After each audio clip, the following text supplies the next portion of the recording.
Assalamualaikum warahmatullahi wabarakatuh.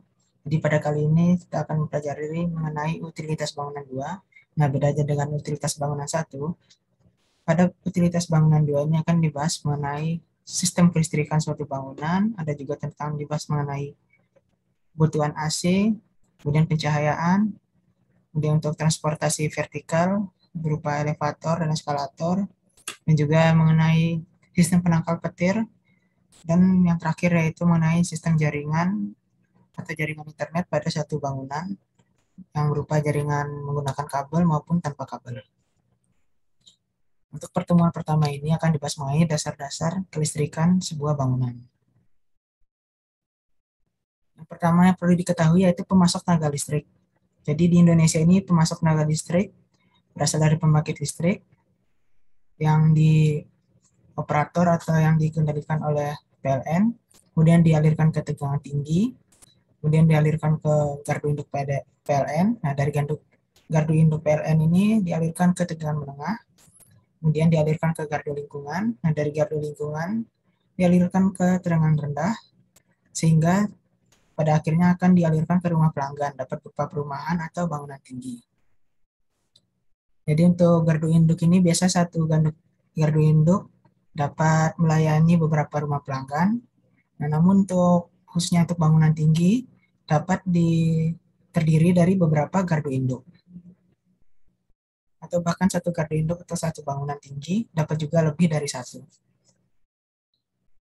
Secara umum, pembangkit listrik ini bagi menjadi dua, yaitu menggunakan bahan bakar atau energi fosil dan bahan bakar energi terbarukan. Untuk energi fosil ini dibagi menjadi tiga, ada tenaga uap, tenaga gas, dan tenaga diesel. Jadi untuk energi fosil ini yaitu energi yang suatu saat dapat habis. Kemudian untuk energi terbarukan, di mana energi terbarukan ini dianggap atau diperkirakan tidak akan habis dan tetap terdaur ulang terus. Seperti tenaga panas bumi, tenaga air, tenaga bayu atau angin, tenaga surya atau tenaga matahari, dan tenaga nuklir.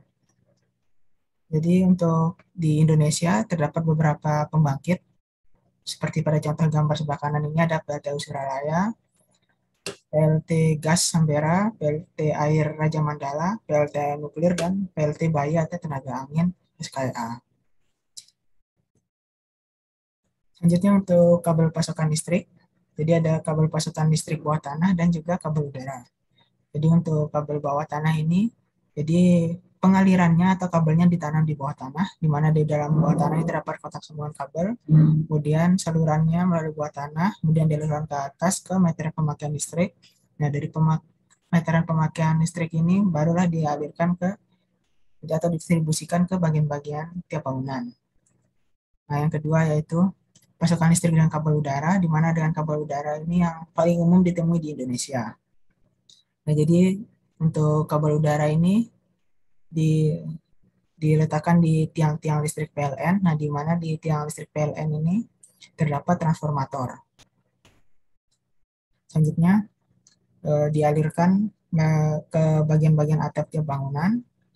Nah, kemudian baru dialirkan ke meteran pemakaian listrik. Nah, dari meteran pemakaian listrik ini barulah dialirkan ke masing-masing atau didistribusikan ke masing-masing ruangan yang ada di bangunan tersebut. Di mana pada sekring atau meteran pemakaian listrik ini, nah biasanya jadi satu dengan kontak sekring. Nah, di mana pada meteran ini terdapat juga kabel grounding atau pengemudian. Jadi grounding ini eh, biasanya digunakan untuk menstabilitaskan aliran listrik yang masuk ke meteran pemakaian listrik ini, yang ditujukan agar tidak terjadi konsleting listrik. Kemudian untuk perangkat listrik bangunan, nah dari meteran listrik ini kemudian dialirkan ke panel distribusi daya listrik utama.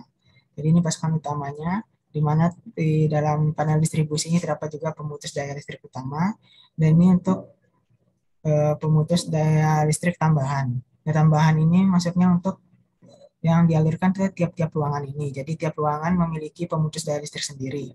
Namun untuk mematikan semuanya dapat menggunakan pemutus daya listrik utama.